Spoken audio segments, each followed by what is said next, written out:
when did the cancer phenomenon become everywhere? When did that happen? Do you know? Well, this century, for sure, or last century. In the last 100 years. You start looking, there was a researcher from Tufts University, her name was Anna Soto, and she was doing breast cancer research. And it was a very fascinating story, but they had breast cancer cells from a woman that had died decades earlier. And they took these cells, and for whatever reason, on that particular day, they didn't have any laboratory glassware. The regular dishes weren't there. So they put the cancer in a plastic dish. She went to lunch and she came back, and suddenly these cancer cells had multiplied. And she thought, how is this possible? There's no growth medium. What is feeding the cancer?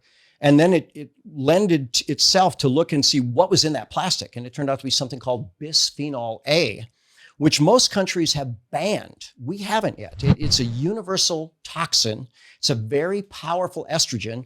If they biopsied our fat tissue, we probably have more of it than we want. And that's a big part. They call them xenoestrogens. And we could expand that topic. Xeno means foreign estrogens. There's also metalloestrogens. Then there's estrogens we make. But one of my mentors in the 90s said, we are swimming in a sea of estrogens, fully expecting that male sperm count would drop, that prostate cancer would rise, that endometriosis, infertility, breast cancer, all would happen. And he was exactly right. Those things are exploding. But what Anna Soto said in 1940, a woman's lifetime risk of breast cancer was something like 1 in 22. Today, 1 in 8 and probably climbing. Have our genes changed that much? I might ask you, how much do you think our genes have changed? I have no idea. Almost nothing. Almost nothing. But how much has our environment changed? Right. It's a very different world.